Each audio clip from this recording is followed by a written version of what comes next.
الله الرحمن الرحيم إن الحمد لله نحمده ونستعينه ونستغفره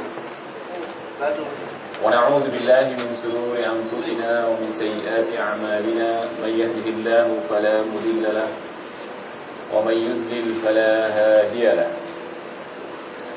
وأشهد أن لا إله إلا الله وحده لا شريك له وأشهد أن محمدا عبده ورسوله يا أيها الذين آمنوا اتقوا الله حق تقاته ولا تموتن إلا وأنتم مسلمون يا أيها الناس اتقوا ربكم الذي خلقكم من نفس واحدة وخلق منها زوجها وبث منهما رجالا كثيرا ونساء واتقوا الله الذي تساءلون به والأرحام إن الله كان عليكم رقيبا يا أيها الذين آمنوا اتقوا الله وقولوا قولا سديدا يصلح لكم أعمالكم ويغفر لكم ذنوبكم ومن يطع الله ورسوله فقد فاز فوزا عظيما أما بعد فإن أصدق الحديث كتاب الله عز وجل وأحسن الهدي هدي محمد صلى الله عليه وسلم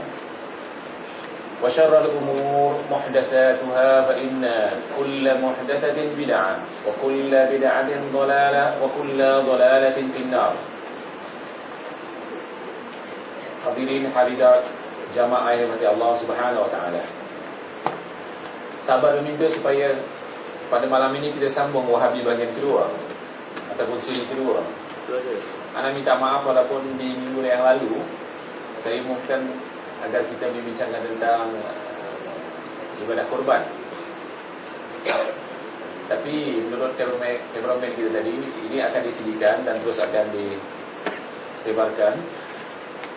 Jadi ada rasa untuk berbincangkan masalah korban, kita masih ada masa. Dan kita kalau perlu kita sentuh selepas kuliah ini, insyaAllah. Jadi siri kedua, kita masih memperkatakan tentang tuduhan orang-orang yang mengatakan Wahabi ini sesat. Wahabi ini memecah belah. Kaum-kaum Wahabi menentang amalan-amalan sunnah Syafi'iyah. Wahabi dikatakan juga selain pemecah belah menentang sunnah Syafi'iyah, mereka mengatakan sesat sehingga tidak boleh sembahyang di belakang orang-orang Wahabi ataupun imam-imam Wahabi. Hari Khamis yang lalu di Selangor ada satu seminar. Mungkin antum pernah dengar nama Jami'an Al-Ghar yang menulis buku Wahabi dan Salafi Satu Penilaian. Jadi kurang nama buku itu. Saya diberitahu apabila ditanya kepada beliau, boleh atau tidak sembahyang di belakang imam yang menjadi imam di Madinah Haram, di Mekah atau di Madinah? Kata beliau, tidak boleh, tidak sah.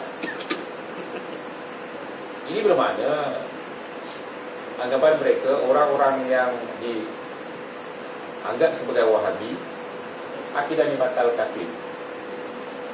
Sebab kalau bid'ah, mereka masih sembahyang, masih boleh sembahyang di belakang orang yang bid'ah. Tapi kalau kafir, mereka tak akan sembahyang di belakang orang kafir.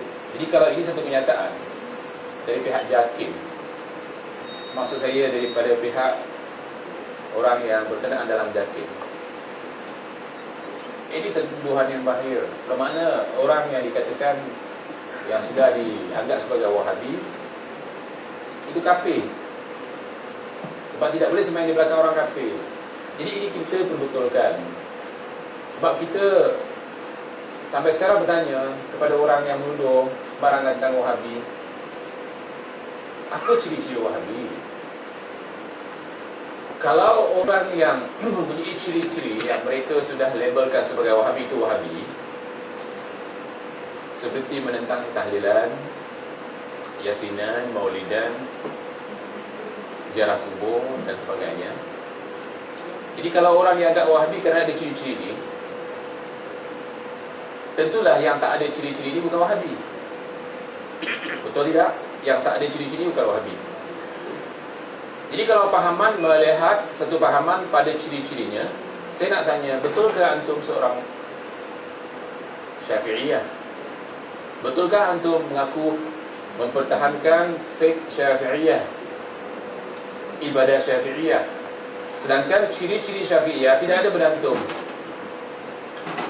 Kuliah yang lalu kita katakan bahawa yang mengharamkan kenduri arwah, tahlilan ataupun yasinan, ataupun membaca Al-Quran yang hadiahnya yang pahalanya dihadiahkan kepada orang mati, itu ditentang habis-habisan, bukan saja oleh Syafi'i rahimahullah, tetapi oleh semua ulama yang bermazhab Syafi'i, yang mana ulama-ulama tersebut adalah ulama kibarul ulama dalam kalangan Syafi'iyah.